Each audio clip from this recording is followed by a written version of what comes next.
Recently, I've been making some synth-heavy, dark, underwater sounding samples that you would hear from artists like Drake, The Weeknd, and Bryson Tiller. This is a sound that is used in tons of modern hip-hop and R&B records, and in today's video, I want to share with you guys exactly how to achieve that sound. I'm going to start by breaking down a sample that I made, and then I'm going to show you guys how I flipped it into a hard-hitting beat that any one of these artists could get on. Let's get into it. So the first sound that I added is going to be this key from my one-shot kit that I'm currently working on, and I made this chord progression in the key of G sharp minor. Now you can see it's kind of all over the place here, but it's actually pretty simple. What I did for the first half is actually a 1-4-7 chord progression, and then in the second half I went 1-4 and then 5-7 instead of going down to the 7th, just for variation. Like I said, this does look all over the place, so what I did was I pitched the 3rd and the 5th of the 2nd chord down an octave like that, and then with this 5-7 chord I pitched the 3rd and the 5th down an octave, and I took the 7th down 2 octaves. This kind of gets everything all close together, which is what you want for these type of melodies.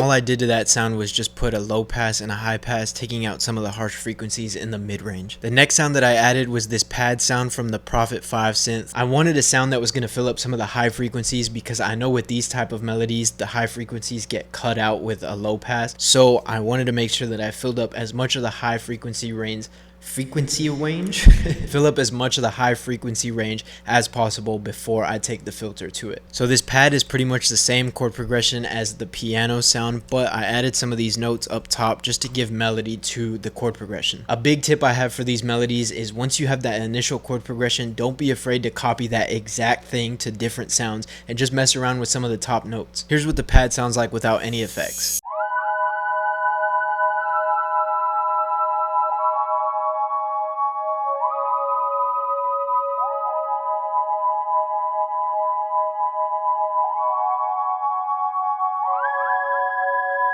For the effects on this sound, I put a reverb on, and a trick that I've been using with reverbs is turning up the mix a ton and then leaving the decay pretty short. This kind of makes the sound go behind you in a way and like out of the way of the mix, but it's still there. It's a really cool effect. I would recommend trying it. Like I said earlier, I knew I was going to filter out a lot of the high end, so that's what I did to this sound first, and then also the low end, just getting rid of some of these unwanted sub frequencies. And then in effect rack, I have this pan man going left to right to kind of help the reverb out with putting the sound behind everything in the mix. And here's what it sounds like with the effects.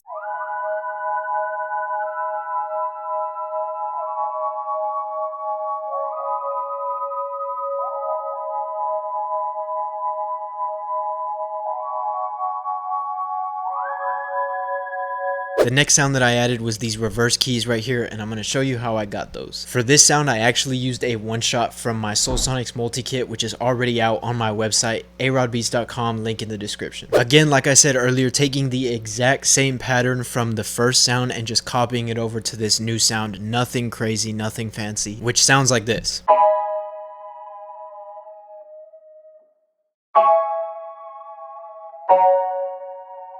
I knew I wanted some texture from this sound and not just another sound playing the chord progression. So I had the idea to reverse this sound, and I'm going to show you guys an easy way on doing that. Before you render to audio, go ahead and hit Option Y, and it'll actually flip the MIDI here. Press flip horizontally and accept, and then you can print the audio like this. When you flip the MIDI first and then print to audio, all you have to do is double click and then press reverse here, and then you already get the audio reversed. That way you don't have to manually chop it up and then move things around. The only effect that I put on these reverse keys was this plugin called Magic Dice from Baby Audio. It's pretty much just one plugin that gives you a random set of effects every time you hit the dice, and then you can control the mix down here. So with that on top of this sound, this is what the reverse keys sound like.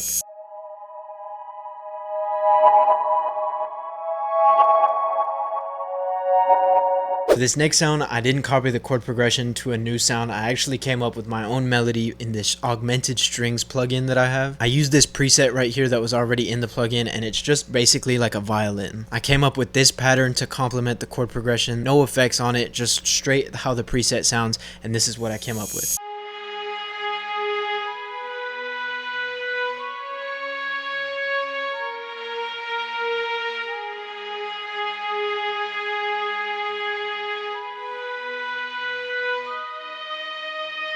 That string sound sounds really good. Once I added that string sound, I was pretty much happy with the way it was sounding, but I felt like something was missing. And of course, with these type of melodies, you always want to have some sort of vocal chop or sample in there. So that's exactly what I added next. I went into Splice and I found this vocal right here.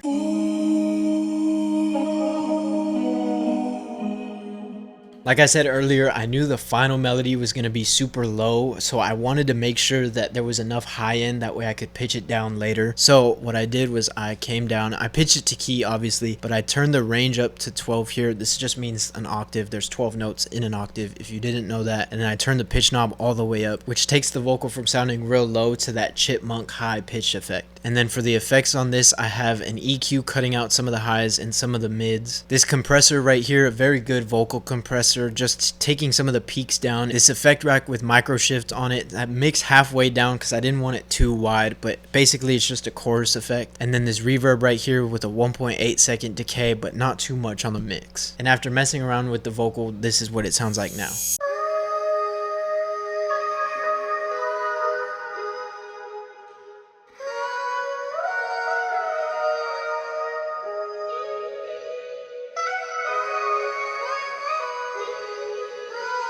One thing I've been doing a lot recently with my samples is making two different sections. Instead of having this 8-bar loop play over and over, I like to make the first 8 bars, which is the main part of the sample, and then I like to copy some of those sounds over to this next 8 bars and add like 1 or 2 sounds to give it variation. That way whoever flips it and adds drums to it has different options for these different sections that they're going to make when they're arranging the beat. So for this sample, the first 8 bars, I have everything I just showed you guys, and then I copied over the key, the pad, and the bass sound, which I didn't show you guys, but it's literally just a sub bass following the root notes. And then I added this string lead, which sounds absolutely crazy. I took out the strings from the first half and then I made this one, but it's just more of like a distorted sounding string. The synth that I used was this Mini 5 from Arturia. I think it's modeled after the Mini Moog synth. It sounds awesome. I used this preset and then I just dialed in some of these knobs. I didn't add any effects from the mixer channel, but I did come up here in the advanced section on the synth and I used the chorus effect, the reverb effect, and the distortion on this plugin is absolutely incredible. It's out of this world. It sounds so good. So I added those 3 effects and this is what I came up with.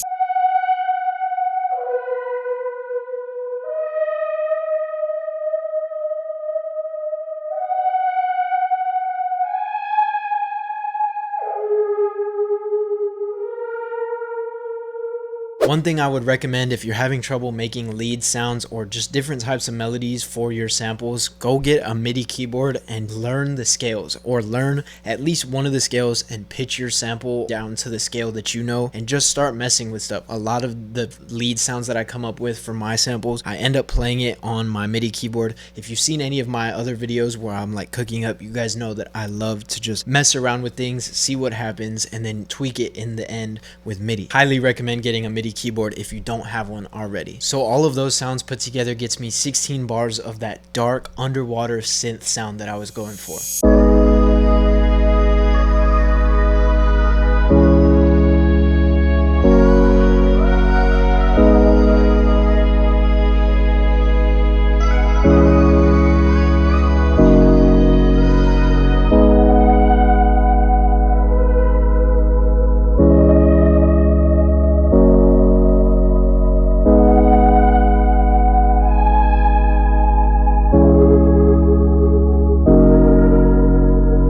Now for the fun part, let's talk about how I flipped the sample. I rendered everything out and what you're looking at now is the arrangement. So we have the intro right here, which is the first 8 bars of the sample. We have the first 8 bars of the verse section, which is the second 8 bars of the sample if you're following. For the second half of the verse, we go back to the first 8 bars of the sample. Follow along. Pre-chorus right here, which is the last 8 bars of the sample, and then chorus, which is the first 8 bars of the sample. Now, let me break that down.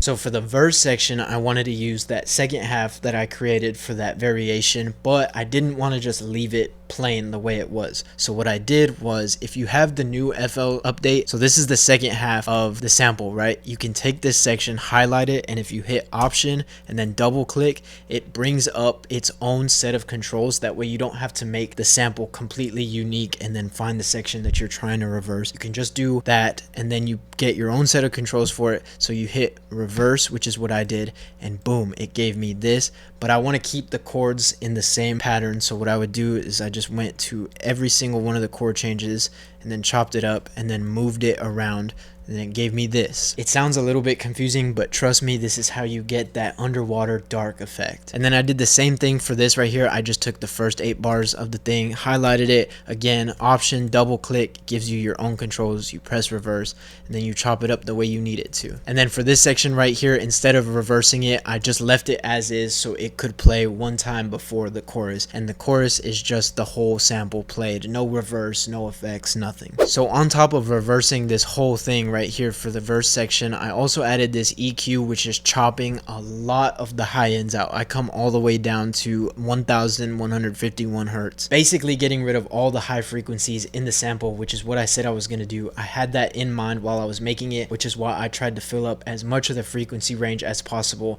because it really helps to achieve this underwater effect. So now this is what the sample sounds like reversed and EQ'd out to get that underwater trick.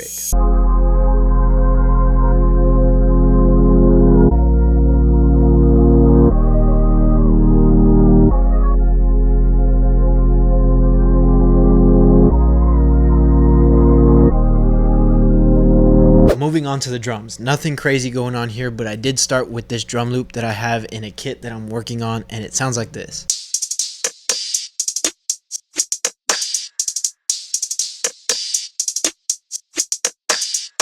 I use that as the foundation to kind of give the sample some groove and build the other drum sounds around it. Speaking of the other drum sounds, I have this open hat right here that doesn't hit very often. It's once every 4 bars. This simple 2-step hi-hat, because we already had a lot going on with the perk loop, so I didn't want to do too much with that. This clap, which I'll show you a cool trick with this clap. So this is the original sound of the sample.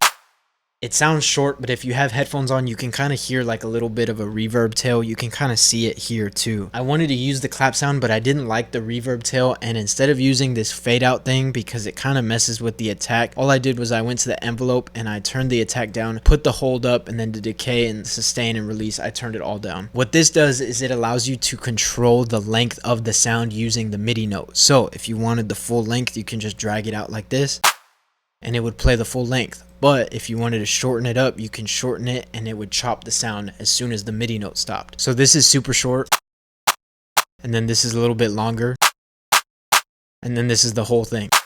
It's a very subtle difference, but it allowed me to make this alternate pattern up here that kind of sounds like a snare, and it just fills up some of the gaps and it sounds pretty badass. This is what it sounds like.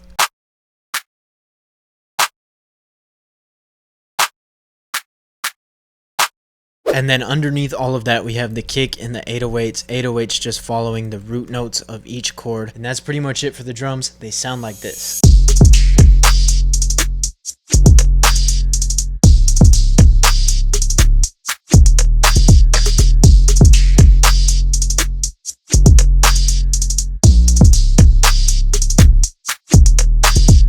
Before I play the final beat, if you guys learned anything from this video, go down in the comments and let me know. I also have a similar video that's doing quite well on this channel. I'll put it up right here. It's how I make beats like El Angelo for the weekend. Pretty similar sound, so if you like this video, definitely check that one out. Let's listen to the final beat.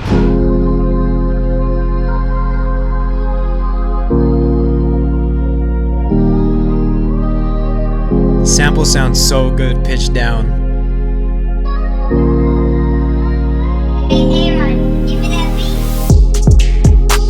So this is the verse section.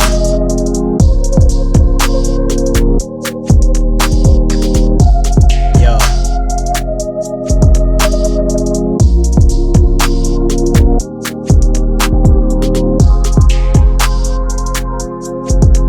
Damn. The reverse vocal sounds really good.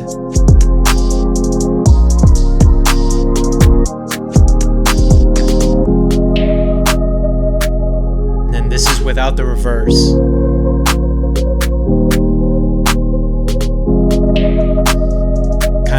fading that perk loop back up, right for the drop.